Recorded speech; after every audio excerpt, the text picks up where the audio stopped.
Hi friends, இன்றைக்கி நம்ம வந்து சைட் டிஷ்லேயே மெயின் டிஷ் எதுன்னு பார்த்தீங்கன்னா இந்த கத்திரிக்காய் கொஸ்து. இந்த வீடியோவை நம்ம பார்க்க போகிறோம்.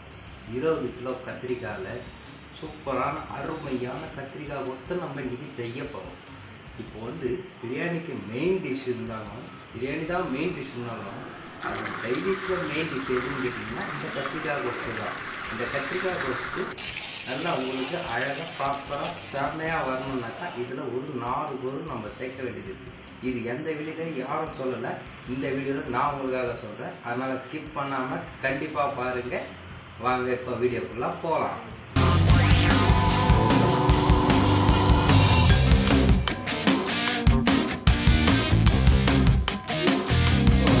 20 கிலோ கத்திரிக்காவை நம்ம கட் பண்ணி எடுத்துக்கலாம்.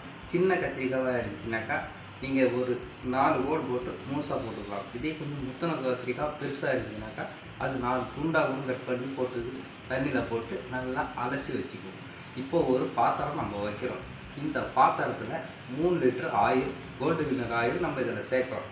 இதில் மெயினாக சேர்க்க வேண்டியது நல்லெண்ணெய் தான். ஆனால் என்னை செய்ய சொன்னவங்க வந்து கோல்டு வினர் தான் செய்ய சொன்னாங்க. அதனால் கோல்டு வினர் எண்ணெயை ஊற்றிட்டேன்.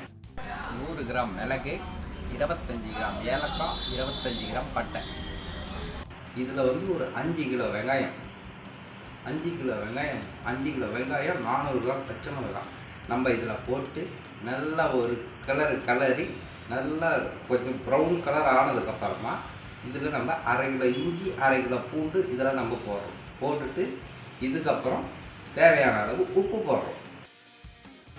இப்போ வந்து பார்த்திங்கன்னாக்கா நல்லா இஞ்சி பூண்டெல்லாம் நல்லா பச்சை வாசனைலாம் போய் நல்லா ப்ரௌன் கலராக ஆகிடுச்சு. இப்போது வந்து நம்ம இதில் கத்திரிக்காய் வெட்டி வச்ச கத்திரிக்காவை எடுத்து இதில் சேர்க்குறோம். இது என்ன ஆகுனாக்கா இஞ்சி பூண்டு எண்ணெய் இதிலையே நல்லா கொஞ்சம் ஒரு கலர்னிங்கன்னாக்கா அது ஒரு கலராக வரும், கொஞ்சம் ப்ரௌன் கலராக மாறும்.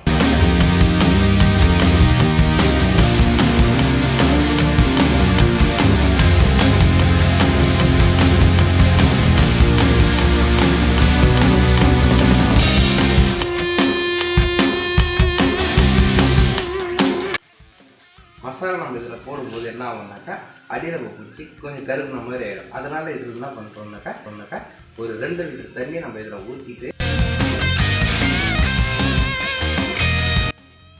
Chicken masala 100 gram, mutton masala 100 gram, மிளகாத்தூள் 100 கிராம், மல்லித்தூள் 100 கிராம், இது போக மஞ்சள் தூள் கொஞ்சமாக.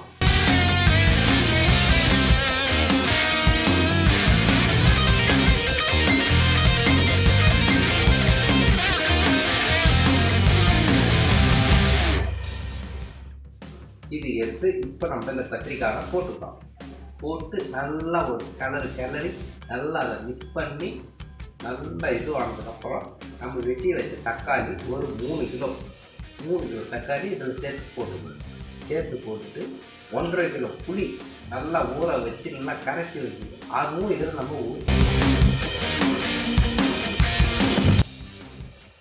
இப்போ தான் மெயினான ஐட்டம் இதில் நம்ம சேர்க்க போகிறோம். அது என்னன்னு கேட்டிங்கன்னா மல்லாட்டை பயிர் வறுத்து அரைச்சி வச்சுக்கணும். பவுடராக அரைச்சி வைக்கணும், தண்ணி ஊற்றக்கூடாது.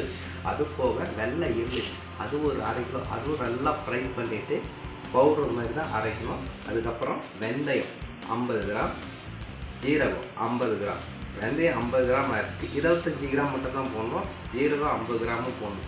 போட்டு நல்லா கரைச்சி அந்த உருண்டை கட்டி இல்லாமல் நல்லா கரைச்சி நல்லா ஒரு 2 லிட்டர் தண்ணி அளவு ஊற்றி நல்லா கரைச்சி அப்போ எடுத்துக்கின்னு வந்து இந்த கத்திரிக்காய் கொஸ்துனால ஃபைனலாக அதை ஊற்றணுங்க.